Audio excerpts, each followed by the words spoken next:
Please welcome from The Intercept, Ryan Grimm. Ryan, how are you? I'm great. I'm great. How you guys doing? Good, good, good. So we'll jump right into it. I know you're on a time crunch here, so I want to talk about Yemen first, and then if we have time, I'd like to talk about the rail strike too, but that'll be time dependent. So I want to do Yemen first. But so Bernie Sanders, you published this piece last week in The Intercept. Bernie Sanders to bring Yemen war powers resolution to the floor as soon as next week. You published that last week. So is today the final day? Like where are we at here?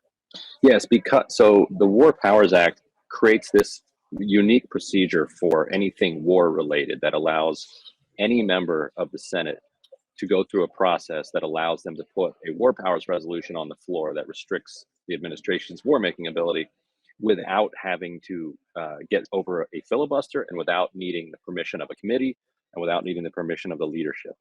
And so Senator Sanders, over the past year plus, went through the procedures that he needed to do in order to get it to the floor.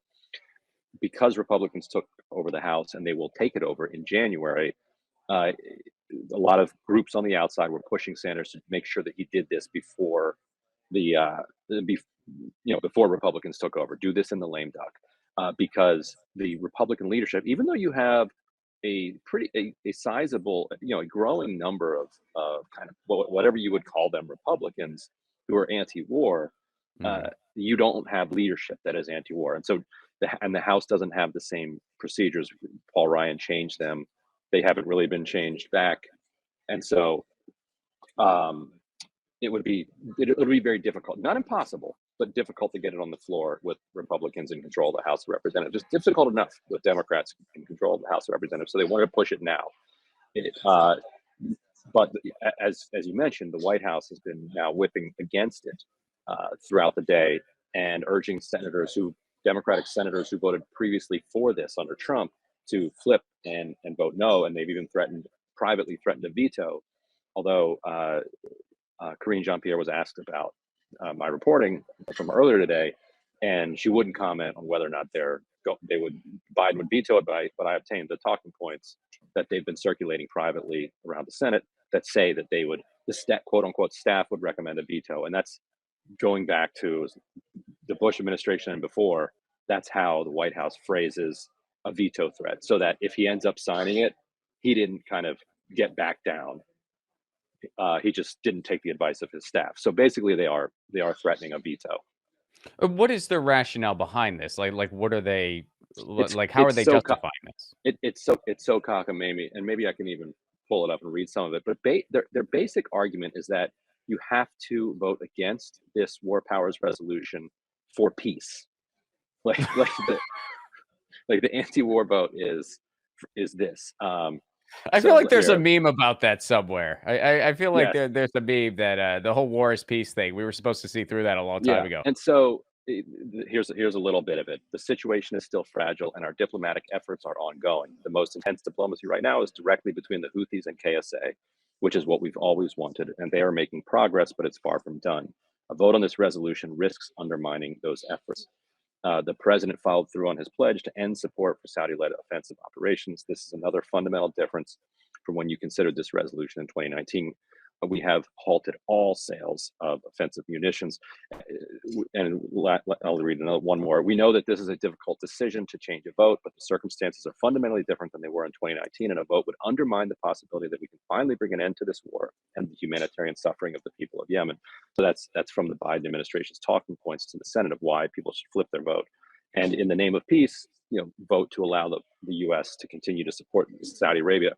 If you were going to try to make sense of that, and I think they probably didn't want to put this down on paper, what they might be trying to say is this: the Houthis have grown in strength from a small tribe that wasn't expected to even be able to take Sana'a in 2015 to now controlling most of the country, and now being able to launch strikes like into Saudi Arabia.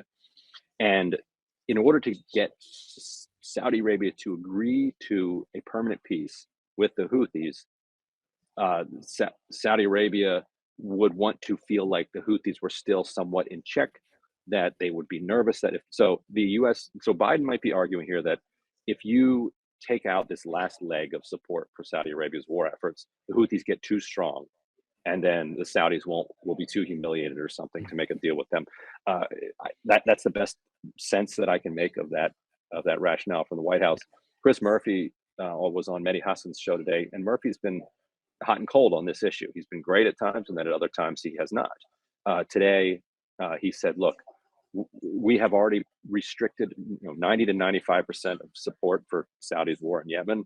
This takes away the last 5%." And he's like, "I think we need to take away the last 5%." He said Saudi Arabia has not shown any seriousness in ending this war. So to have Chris Murphy say he's supporting Bernie Sanders' resolution was a big shot in the arm for it. So, I know Bernie says that he thinks that the votes are there. Do you echo that? Do you think that the votes are there, that I this don't would know. pass? I don't know what he's basing that on. I have not heard from any of the groups that they are confident in their whip count. I have not heard from any of them that they have gotten a reliable whip count from Sanders. I've heard that Mike Lee is going to be a yes, and if Mike Lee gets to yes, then you could have maybe 10 Republicans, and then if you can pull together still 40 Democrats or so, you could get back to 50.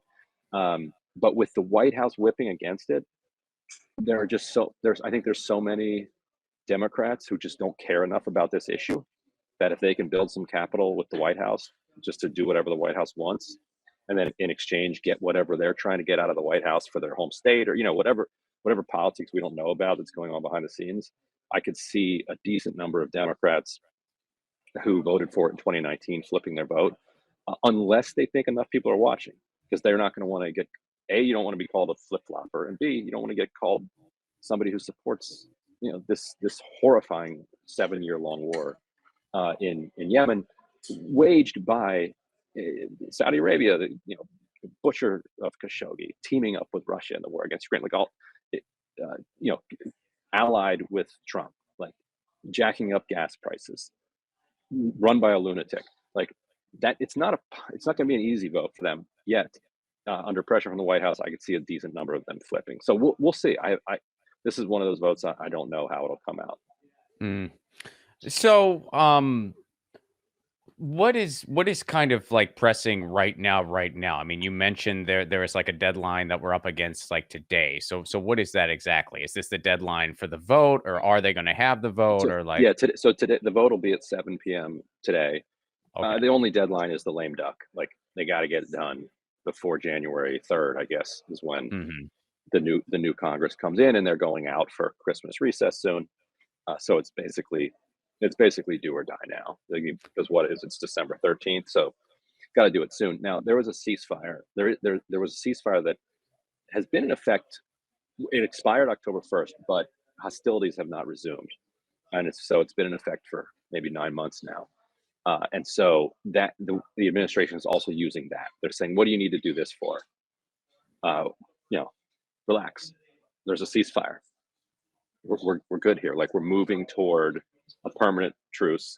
So like So why just don't leave we us move alone for towards now." it faster?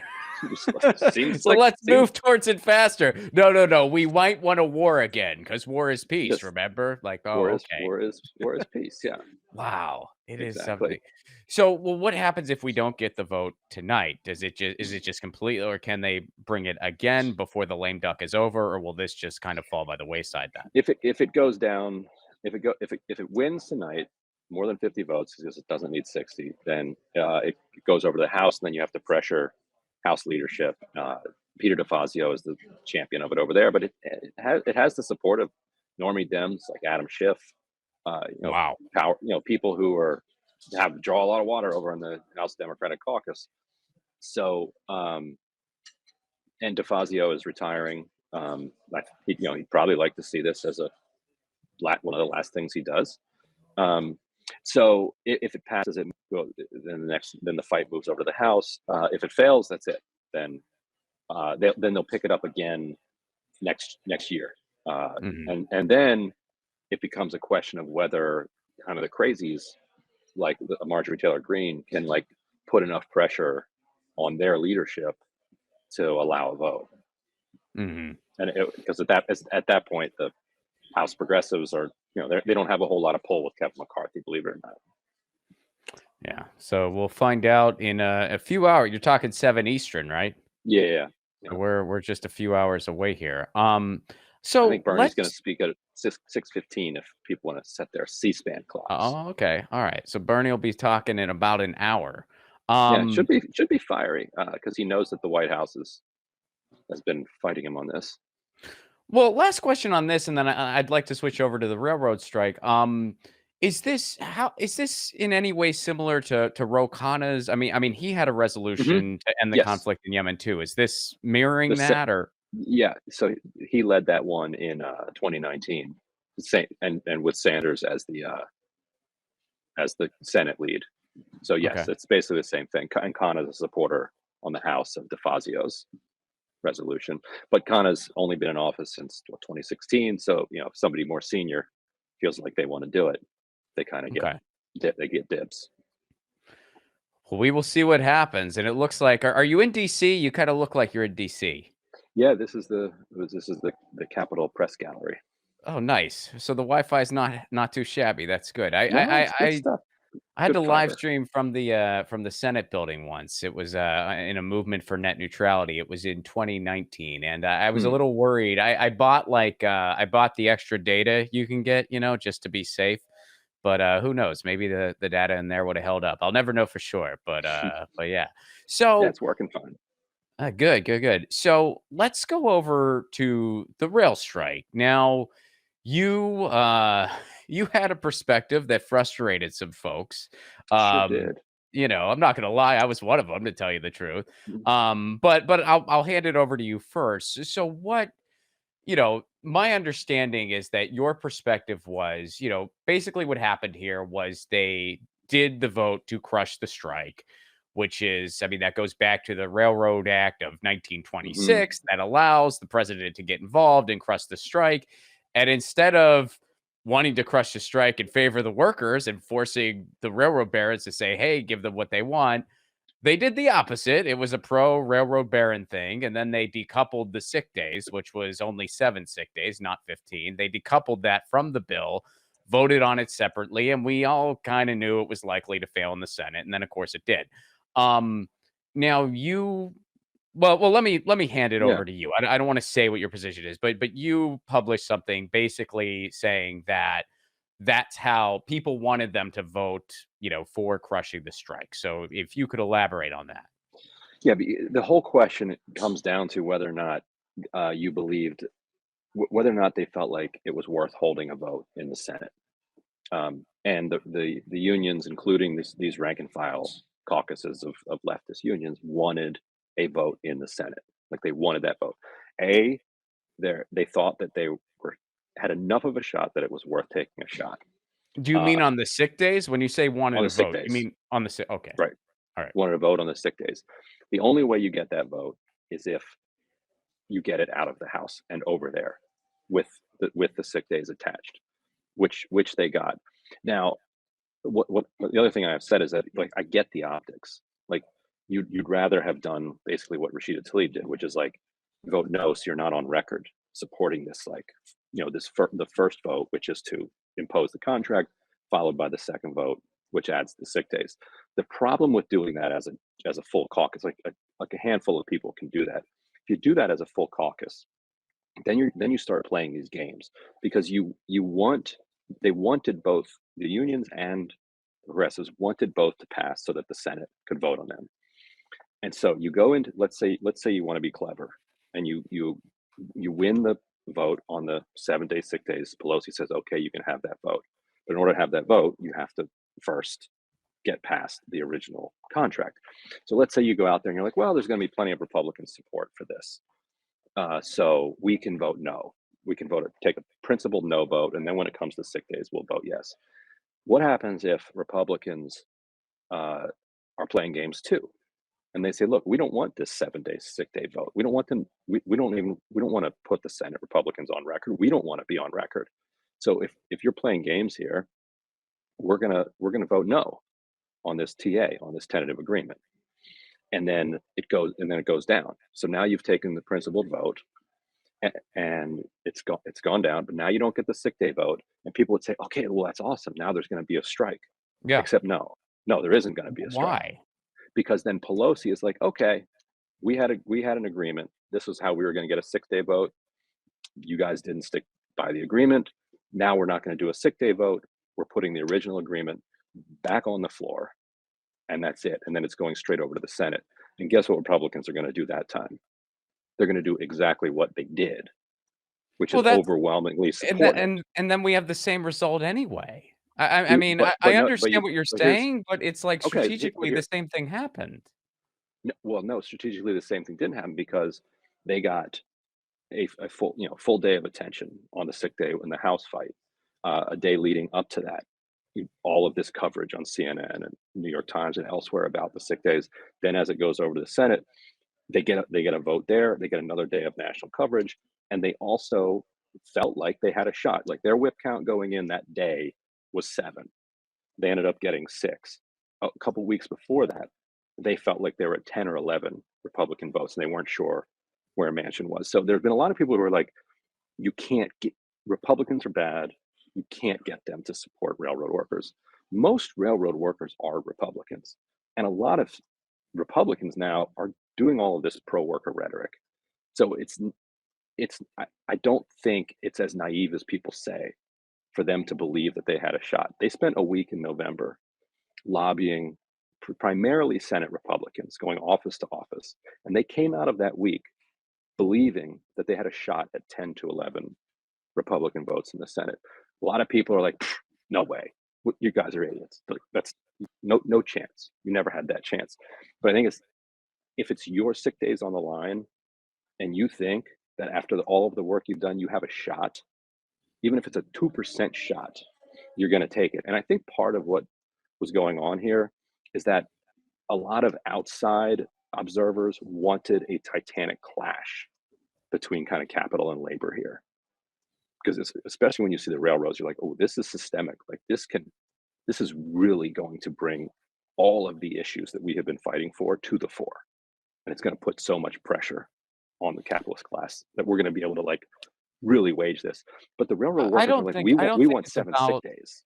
well, but I don't think it's about wanting to see a clash as much as it's about, this is what has to And be there's nothing done, wrong with you know? wanting to see a clash. Like, No, no, no, I understand what you're yeah, saying, but yeah. it's not like just to be clear, it's not like this is some game where it's like, "Oh, we're gonna see a clash." It's more like this is what has to be done, and here's where I think, a lot of people disagree with you, myself being Hmm. among them. I mean, you're making it out like, "Oh, well, they thought there was a chance. They thought there was a chance."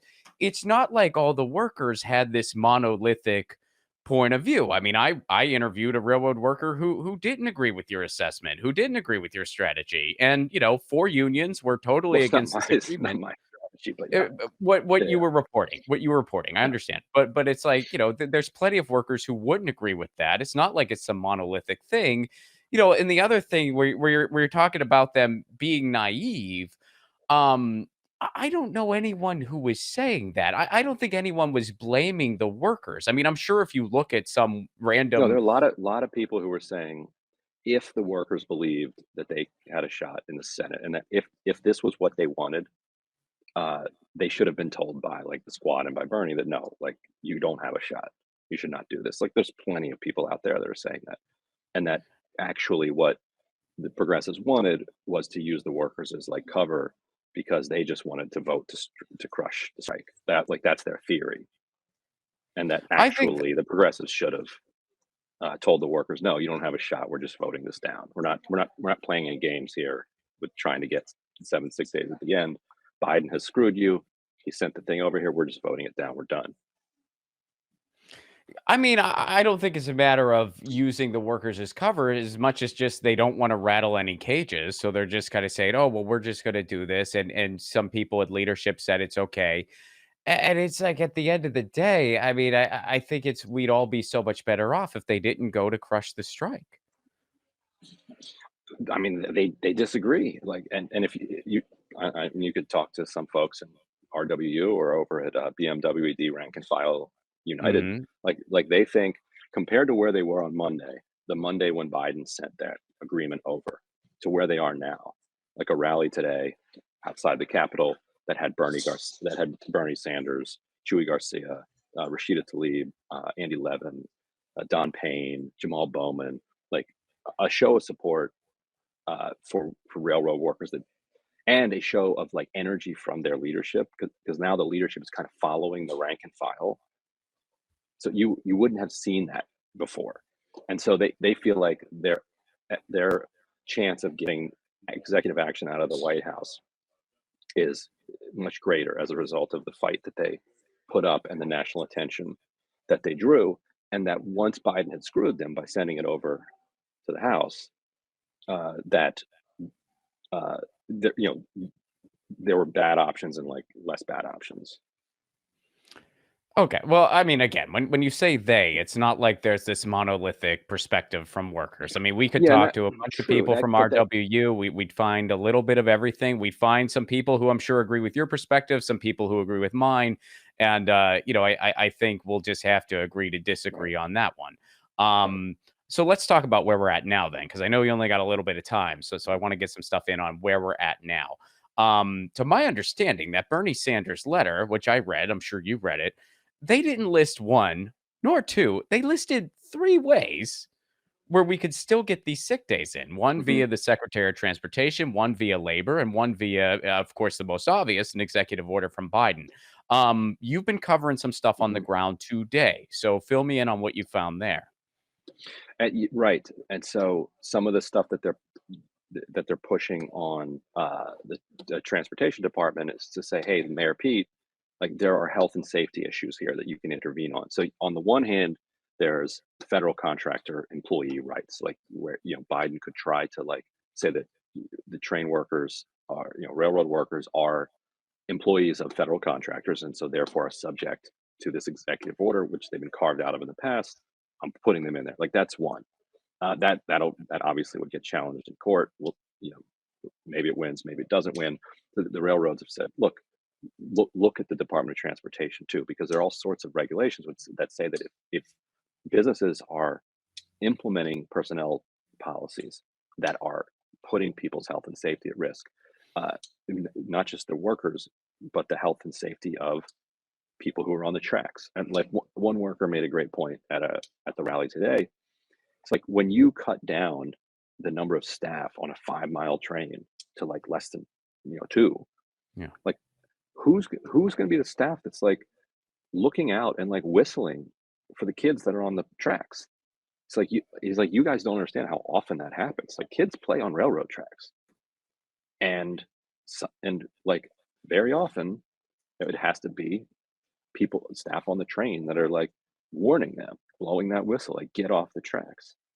And so that's just like one tiny example of the way that their staffing decisions put not just the lives of workers at risk, which is important enough, but also the lives of the public at risk. And so the Department of Transportation, as far as they understand it, and as far as they argue it, has jurisdiction to come in and push some reforms of these policies. There are also uh, a number of other policy changes that they're trying to get the administration to force onto the railroads that aren't as kind of easy to understand as sick days, but for many railroaders are just as important, if not even some of them more important.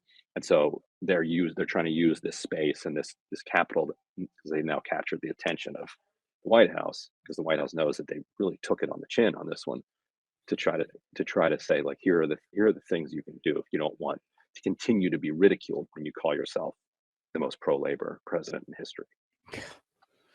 So how likely do you think it is that something's going to happen? Like how likely do you So think an executive order is? Chuy Garcia told me today he expects that there will be executive action. I don't I don't think it will be a direct order of 7 sick days because I think and I think the railroads are nervous about putting all their eggs in a basket that could be overturned by a court. I think they want a much broader set of wins so that if they throw that out, that they still have other wins that can translate into uh, sick days. So in other words, every concession that they can get out of the White House, then they go back to their carriers and say, look, here's what we now can legally do. We want sick days, and that lets them kind of rebargain and say let different quid pro quos about the different concessions. So they want either some type of legislative vehicle that the courts can't overturn, or they want something that really forces the carriers to implement the sick days in a way that judges can't overthrow. So I'm still reporting out a lot of the details of it, but they do feel like they have space right now that the White House wants to do something for them so they can kind of unembarrass themselves.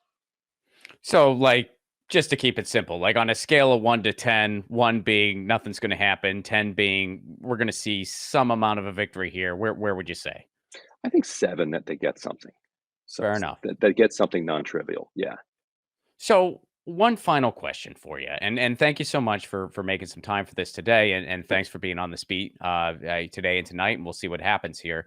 Um, I think part of the reason a lot of people had some very strong reactions to your take on the railroad strike is because, right, if we're being honest here, you kind of have a track record that when it comes to the squad, it's a bit of a sacred cow for you.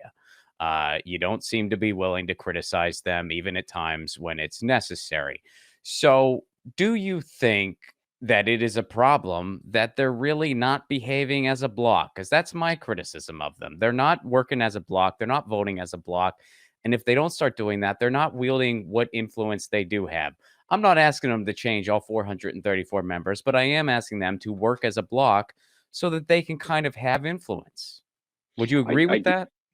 I do think that the kind of inability uh, to work as a block has undermined uh, their relationship kind of with the online left, and also has probably undermined some of the influence they could have internally, because internally their enemies still see them as operating as a block, and but they don't. So they kind of get the worst of both worlds. So I do think that that is reasonable. And yeah, I, I know that people like think that about me, but like if there's something that is like, but I don't care. Like I'm not gonna stop reporting like what's happening in Congress, because I think a lot of people like why would people know the ins and outs of the Railway Labor Act, Sure. know exactly what kind of lobbying strategies rank and file labor caucuses are employing? Like nobody's born knowing these things. I think we get too caught up in like what do I personally think about this particular strategy.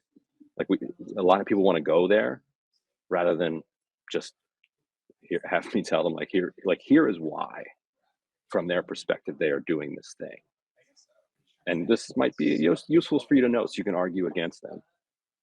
And a lot of people are like, well, you say that they're dumb, say that they're sellouts, say that they're wrong. I'm like, I'm not asking you yeah, to do any of yes, no, that. not Yeah. you, no, not you, yeah.